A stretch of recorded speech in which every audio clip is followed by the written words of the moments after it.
Alright, what's going on, you guys? This is phase 2 of VR Road to San Francisco. My opponent is ApronVGC. Me and Apron are both 2-1, and winning this round is very important because there are still 3 more rounds both of us need to win to make top cuts. And yeah, I mean, being up with only 1 round loss is pretty nice and kind of puts you more in that comfortable position to advance towards top cuts. So both of us really want to win here. It's not a full mirror. They opt for mono floettes, which is pretty interesting on a like big six-ish type team, and they are just running double dark instead of Charizard. So they have King Gambit and Incineroar, which is pretty interesting.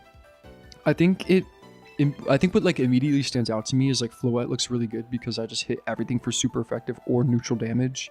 And my Floette does outspeed his entire team apart from his Whimsicott, so I think like Zard could be a adjustment bring based off of how game 1/2 potentially play out, but I think like since he doesn't have a Zard of his own, I think Ancient Power becomes a lot less valuable and makes Zard a lot harder to bring. So yes, I do have Ancient Power, I do not have Solar Beam, which means into his Basque it's a lot harder of a bring. So he goes Instant Floette, I go Whimsicott Floettes. He's most likely predicting me to go Whimsicott Floette, or at least Whimsicott plus something else. Like another potential option would be like Whimsicott Basque Legion. And this lead covers both of those pretty well. So I'm immediately feeling like I'm on the back foot because does he go for Fake Out or does he swap Incineroar into Floette, or into Whimsicott, sorry. And I have to get this turn 1 call correct, right? This immediately feels like it's a 50 because he can Fake Out or he can switch, right? And if he switches and I double protect and he goes into Whimsicott, he can just Encore, and then that's 2 turns in a row I'm on the back foot in a mirror, and I don't like that. He gets turn 1 perfectly correct, and yeah, I'm in a really bad spot now because I just went for double protect, and yes, so going into this next turn, I'm thinking, okay, a lot of times players will, obviously use Whimsicott and Encore to, put off pressure, but they might not actually go for it because he's in a weird spot where it's a weird spot in this next turn where like if I switch and he Encores, then I gain a little tiny bit of momentum back in my favor. But and then the Whimsicott doesn't get Tailwind up or a free attack. But yeah, it's just, in all honesty, I think like I make a misplay here by staying in.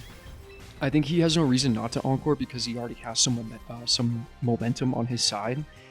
And yeah, so here I think he just goes for Dazzle plus Encore, which in my opinion is like the safest play, or like his perfect play. And there's really no drawback to this play. He breaks my Sassel Whimsicott, he gets some chip damage on the right slot, my Floettes.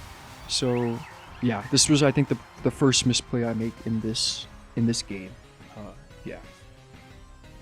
So he does go Encore, and unfortunately, it's pretty bad for me. It's not looking too good. It's just 2 turns now in the mirror that I get incorrect. And in all honesty, when you're playing a mirror, it's pretty important to have a pretty steady approach, or steady first few turns. The first few turns in these type of sets are pretty crucial.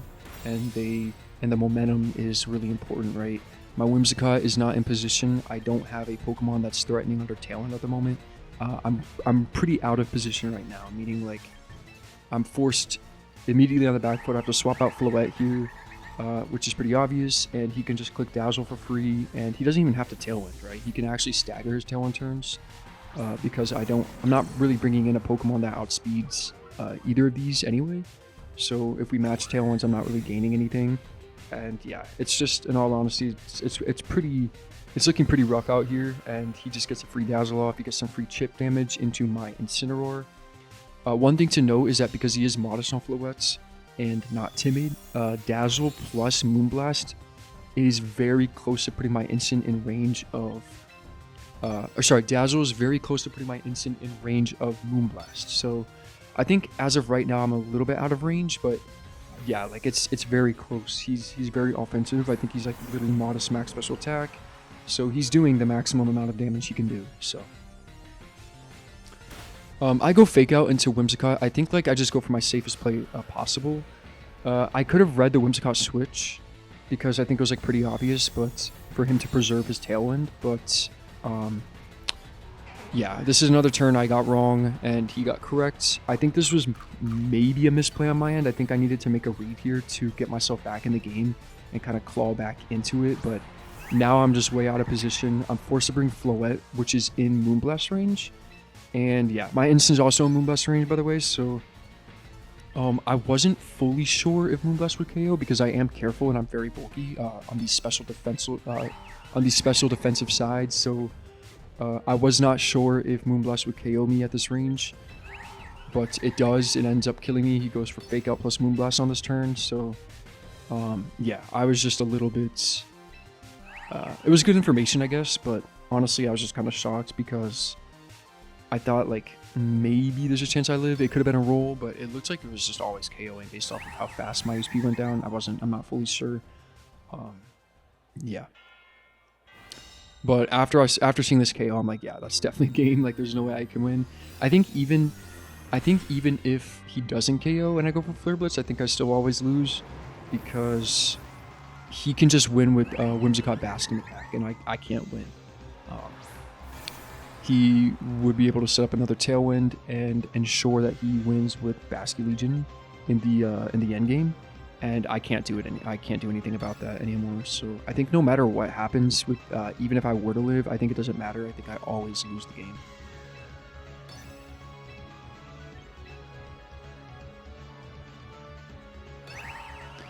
Yeah. So on this turn, I do go for the KO on his Floettes. I think, in all honesty, like I said, it just doesn't really matter at this point. If I go for the KO on Instant, his Floette just kills my Bask. So it doesn't really matter here what I go for. I think, like, at this point, I was just trying to see what he has in the back, because that could give me some information on, you know, how he's, you know, approaching the mirror, I guess you could say. I guess you can kind of call it a mirror, since I'm not really bringing Zard in the set, so we are bringing the same 4 Pokemon, for the most part. But yeah, I just think like that's really the most I can get for the rest of this game. I think this is also like a pretty valuable for like the newer players watching this. I think this is also like pretty valuable for newer players to kind of like remember that it's not always good to just forfeit immediately. You can take this time to think about your game plan into game 2, and you can also like see what they have in the back potentially, right? So he plays perfect here. He honestly makes no misplays in this entire first game. I don't think I could like literally list a single misplay that he makes. He doesn't give me a single way to win either. He also does not. He plays in the sense where he doesn't even want to show me what he has in the back. I would need a Aqua Jet crit here on his instant to be able to see what he has in the back. And yeah, he goes for Tailwind Darkest Lariat, which guarantees that I am not able to find out what he has, because even if I live, I went for Wave Crash into the instant anyway, and I would just die to Recoil, so it doesn't matter. I would not be able to see his 4th Pokemon, and he's able to conceal some more information, and then we go into game 2, and it's looking rough, right? The 2 Pokemon in this set that I just felt very hesitant on bringing were Garchomp and Incineroar. I don't have Poison Chat. I am Roselli on Garchomp, which could be nice in this matchup, but I don't have a way to threaten a ton of offense and retaliate after taking a Fairy type move, right? So typically, like, Roselli Chomp could be okay if I had like Poison Jab, maybe. I think then it would maybe be a contender to bring in this set, but since I don't have a poison move, I'm not able to retaliate worthwhile damage into any of his Pokemon that can put me in like some sort of advantageous spot in this set, if that makes sense. So in my opinion, my only 2 lead options are Floette and Incineroar with Basky Legion and Whimsicott in the back, or Floette and Whimsicott with Incineroar and Basky Legion in the back. So those are the only lines I see in this set, unfortunately. I don't really see anything else. Zard is really hard to bring because if he just goes with the same 4, I feel like he can pivot pretty well and play around Charizard. And if he gets like 1 parting shot into it, my damage is pretty neutralized. So I just think like Zard might be a little too hard to bring. It's also worth to note I'm not like the super bulky Charizard, so I'm pretty sure there's a chance I could even die to Wave Crash in Sun because he's Life Orb. So yeah, I really felt like Zard was maybe a potential Game 3 adjustment if anything, and finding out like how he wants to play Game 2 if I end up winning could maybe be a good way to approach. But yeah, I think Game 2 I'm better off, you know, doing something similar that I did with Game 1 and just playing better. Here I'm calling him out, making some sort of adjustment to my potential adjustment. He's up a game, so he can play a little bit riskier with how he wants to lead. And I actually get this correct, and he ends up leading a little bit more passive, which is kind of interesting to me. He takes a more passive approach, and I actually really like this because what's interesting for me here is he's forced to fake out. He's pretty much forced to fake out Floette. I'm offering a lot of immense damage immediately, and he can't afford to let me double his Whimsicott turn 1, right? If he wants to do anything with Whimsicott on this turn, he has to go for fake out. So I go for a somewhat risky play and switch, knowing that he's going to fake out my Floette and go for Moonblast into his Whimsicott, I think is the play I make here. Yeah. Typically in these mirrors, like, you don't really want to Tailwind right away, because if you Tailwind and they don't, then they immediately stagger a turn. So I try to play as passive as I can with Whimsicott, but yeah. Here, I was like really afraid he would make the read and go for the double into Whimsicott, like go for Flare Blitz plus Moonblast, but he actually just goes fake out Tailwind, which is pretty interesting to me, telling me that he's fine with getting Tailwind up immediately. I was a little confused about this play. I didn't understand why he didn't just Moonblast, because he's not really offering much offense, and he's going for Tailwind for Instant, but I already led Whimsicott, so it didn't really make sense to me why he went for this play. I think this might have actually been like a misplay on his end, because I think if you Moonblast my Whimsicott and break my Sash, I'm in a way better he's in a way better spot than he is here. But now he has a wasted turn of Tailwind pretty much, where he has Instant on the field at -1, and yeah, he's just, I don't know. I think he's like, it's a little awkward here for him. So he's slightly out of position, but I think he makes like a really good play here into this next turn. I'll kind of explain once kind of the turn plays out, but I think I make a misplay and he catches me off pretty hard here on this switch. So what he does here, I think, is like really smart. I really wanted to parting the Whimsicott because I knew he would either switch or attack, but he actually protects his Instant, and that's a move that like most Instant do not commonly run, but he has Protect since he's playing offensive Incineroar and he doesn't have Charizard. So I think like you're a lot more able to run Protect on the Instant on this type of team if you're using it as a substitution for Charizard. It makes a lot of sense. So here he catches me on the parting shot into this Instant slot. I think I always parting shot the Whim slot. I think I made a misplay, and now I'm in a really tricky spot where like I am forced to sack my Incineroar. So I know on this turn he's going to respect the potential Instant swap into Basque, and his best play here is to Wave Crash my Instant and go for Darkest Lariat into my Instant slot as well, because it covers every single Pokemon option I have in the back. It covers if I swap in Floette, it covers if I swap in Basque, right? So I have to sack. So I go Tailwind to get a free switch in on the next turn, but unfortunately I can't do much with Instant on this turn, and I lose it for the rest of the game. But I think he would have been really crazy here if he went for Flare Blitz, because then I'd be in range of Aqua Jet the next turn. But that would be like a really risky play, because if I swap in Basque for my Instant and get it in for free under Tailwind, then he would be in a really, really bad spot. So he does go for Darkest Lariat. He covers for the Basque swap, which makes sense.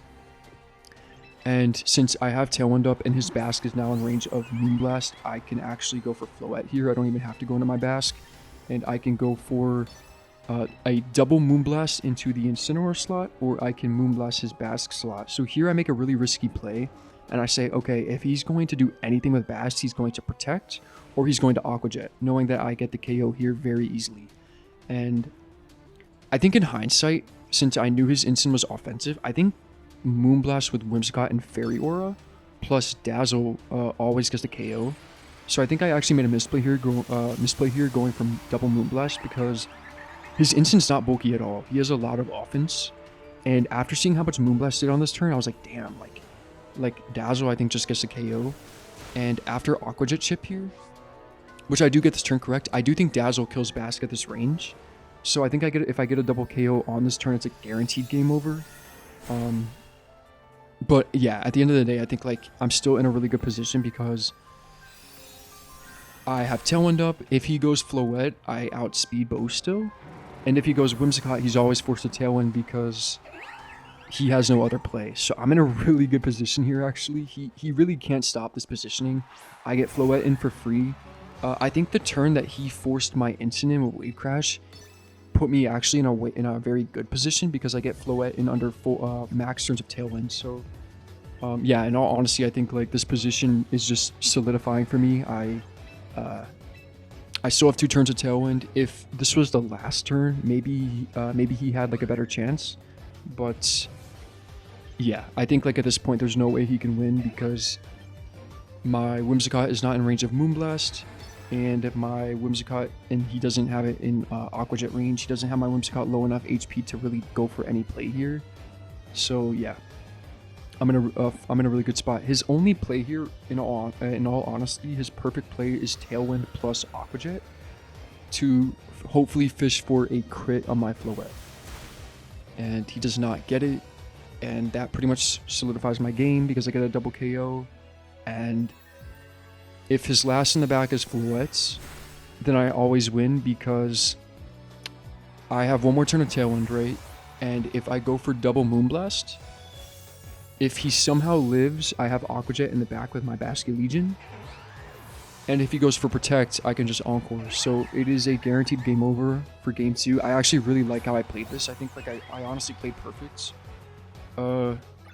And I got Floette under like really nice positioning. Like I think he might have not overread, but like over visualized like the turns with Tailwind.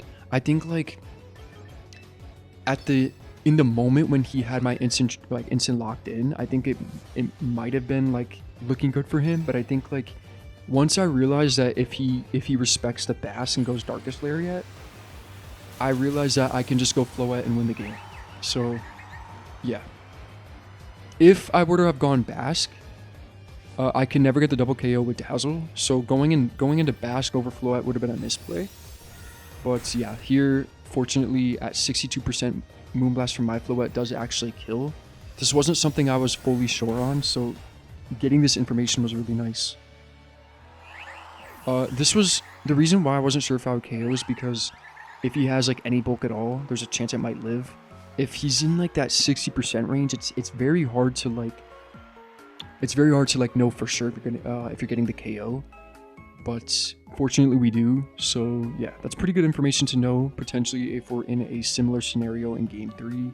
If he's around like the low 60% to like, you know, mid 60%, there's a pretty good chance I can KO with Moonblast at that range. So yeah, that's like really nice for me. So going into game 3, I actually have like a pretty solid game plan because I'm thinking if he goes instant Floette, I'm fine with a full mirror lead on turn 1. I think like my instant plus Floette, I think like I feel very comfortable playing into like a mirror lead if he decides to go for his game 1 lead again. If he goes for Whimsicott Bask, I then have Bask neutralized at -1, and he can't KO my Floette with Wave Crash. So there's a lot going for me with the instant Floette lead, and I'm thinking, okay, like I really like his game 1 lead, and I think if I go for instant Floette of my own, it actually covers pretty much anything he wants to do. So I was honestly like really confident with this game plan, and I think it covered all the 3 main lead options that he would go for in my mind were Whimsicott Floette, Whimsicott Basket Legion, or instant Floette. Those were the 3 main leads I was expecting. I wasn't expecting anything else. I did have a chance. I did have a potential idea of him making like an adjustment in the back. I was thinking like the way I play Basket Legion, I like to play Basket Legion in these mirrors to try to solidify my endgame with Tailwind up. So I figured there's a slight chance he could actually adjust with King Gambit, because even though it's somewhat awkward in the matchup because he's black, so he is Black Glasses King Gambit with double dark move, I did figure that there's a chance he could still bring it because at +2, Kowtow does over half to my Floette, and it potentially can put it in Sucker Punch range. So his Gambit can actually pose as quite a threat. So he does go for Whimsicott Bask here, and I'm actually like pretty happy to see this because I think I have a lot of options, and there's a lot of different things I can do here on this turn. So I can fake out his Whimsicott immediately, which is a riskier play because he can then Wave Crash my Instant, get the KO. And if he protects and goes Wave Crash, then it could be pretty bad for me. There's many plays I can make here. I can fake out the Whimsicott and go Lighter Ruin. I can go Dazzle and swap into Whimsicott, predicting his Whim to protect, and go for a very similar concept what he did in game 1, right? And try to call him out on a protect. But I think I get this turn wrong because I think he goes for Tailwind Wave Crash into my Floette. Yeah, I think like I get this turn like somewhat wrong. Because if I were to have just went Fake Out into his Whimsicott, I'm in a slightly better position than if I were to go for this turn or this play, which is attack plus swap. So I think it's not like a terrible turn 1 for me. It's actually like a lot better than game 1. Obviously, I think I at least get some immediate chip damage, but he actually goes Moonblast, which I think makes sense because he's probably going for the double into my Floette here. But I think I'm okay with this because I get some really solid chip that actually I get a lot of chip on the board. So so it's Dazzle into his Floette. I break the Sash, put him in range of Aqua Jet, and then his Bask takes recoil from Wave Crash on top of Life Orb. And now I have 2 Pokemon on his field that are in range of Aqua Jet from my Bask. So, and then I also have Fake Out Pressure on this turn, so I'm not too concerned with my position. I think like I still have a lot of options, and I think Floette, like getting a Dazzle off was really nice because now I at least my Whimsicott has not lost its Focus Sash, and we both have not gone for Tailwind yet, so I can potentially stagger a turn. But here I take that approach and I go for Encore over Tailwind, and the reason behind this is because if I win the speed tie, I'm in a really good spot.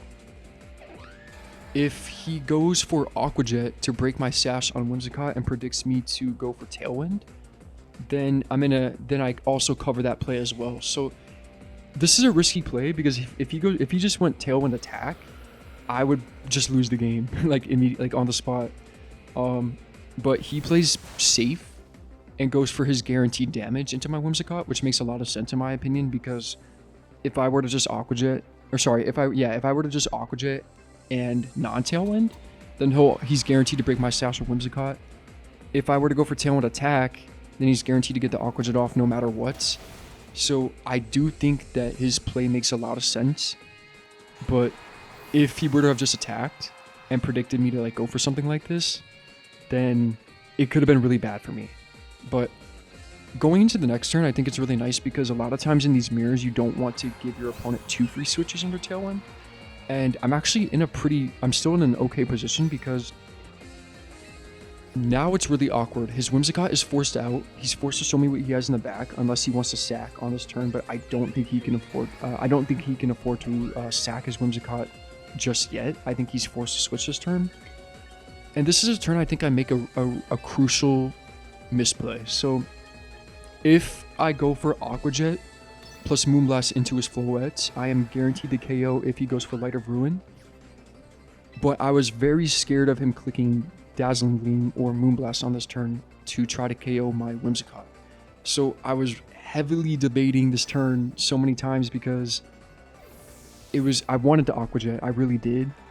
But if he went for non-Light of Ruin attack, then I felt like I would not have been able to win if I lose Whimsicott to a Moonblast on this turn. So I knew he was forced to Light of Ruin my Bask. I really did, but this was a misplay I made, I think, because you guys will see in a second here, but the Light of Ruin goes out, and he takes a ton of recoil from the Light of Ruin. My Whimsicott is max special attack. I'm timid. I'm not modest, obviously. And he's at 41%. This is Fairy Aura boosted Moonblast. Stab. He lives on 1%. So if I were to have Aqua Jet, the game would be over. His Whimsicott's in range of Moonblast. He's not in range of Fake Out, but he's in range of Moonblast. And if I were to get the KO on Floette on this turn, all I have to do is Fake Out the King Gambit and Moonblast his Whimsicott. And the game would be over no matter what. If he goes Protect on Whimsicott, I can just Moonblast the next turn. So it would be guaranteed game over. And yeah. So honestly, the game is still winnable on his end just because of the survival. And I'm kicking myself because I'm like, how can I just secure how can I win, right? Like I'm like, what is his best play here? And I think I make another misplay on this turn by the way I do my split damage. I think if I Fake Out the King Gambit, Moonblast Floettes, I can win.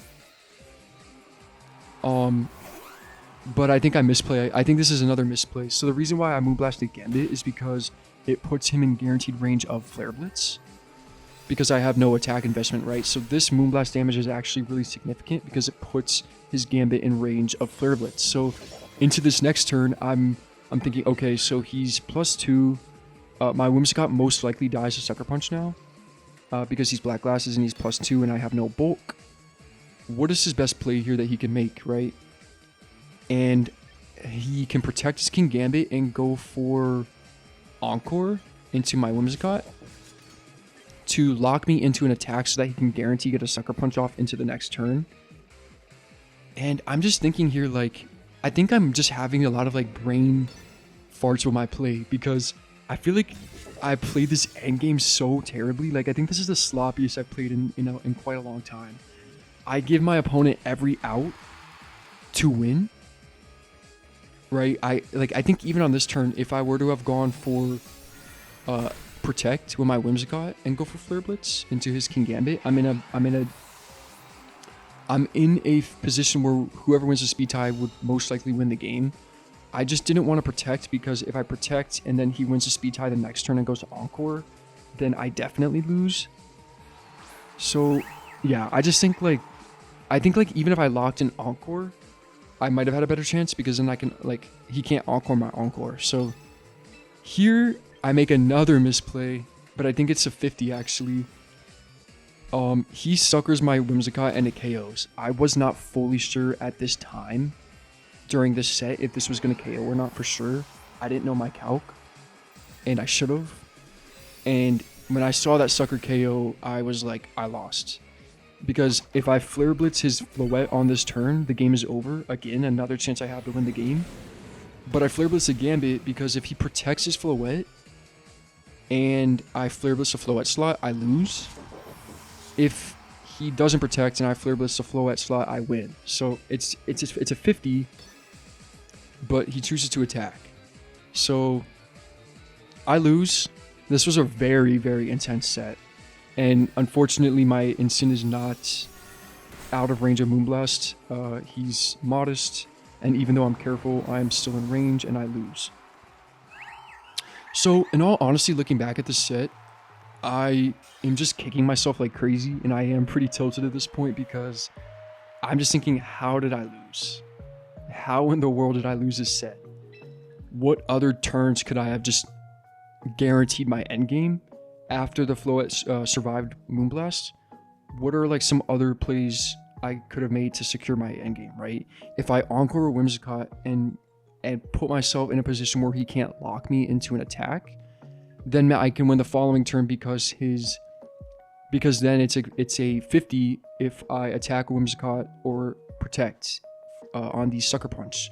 So there's a lot of mind games, and I think there was many turns I had to win, and I think the very first turn that caused me to have a chance to lose was by not going for Aqua Jet. He is always forced to Light of Ruin my Bastion Legion because I am in range, because I am not in range of Moonblast, but I am in range of Light of Ruin. So he is forced to Light of Ruin on that turn, and I knew that, but I still didn't click Aqua Jet. So I was definitely kicking myself for that. But my opponent finds a way to win, and at the end of the day, like, they're now 3-1. I am now 2-2, and yeah, they played very, very well at the end of the day.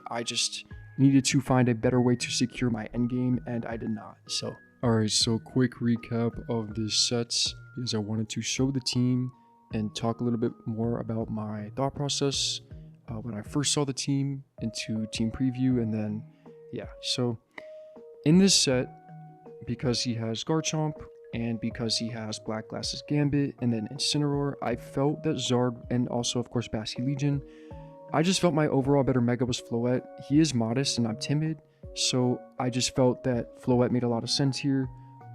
I outspeed, like I said, I outspeed his entire team apart from Whimsicott, and I get neutral damage onto everything, and super effective damage onto Garchomp. So Floette as my Mega, I think, made the most sense.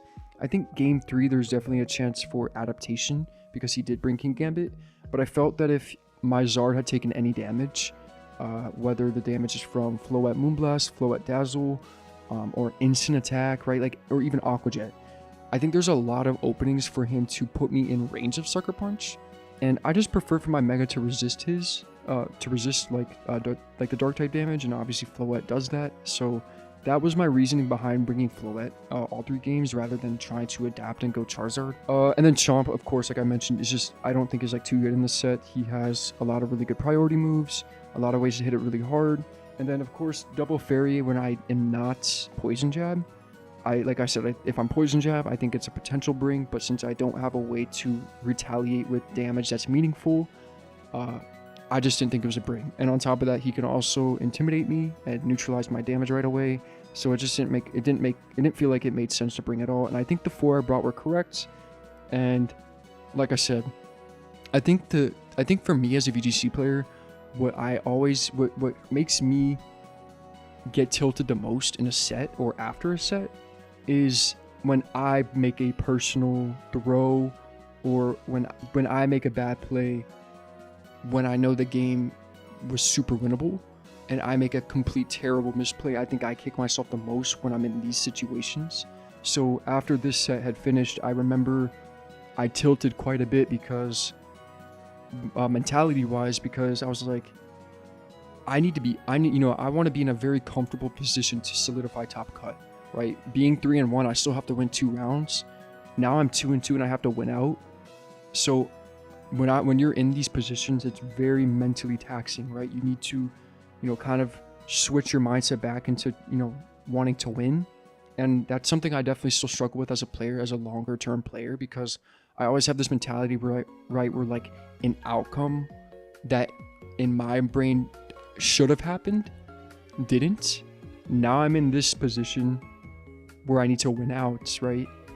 And that being able to switch your mindset in such a short period of time is something that I have always struggled with.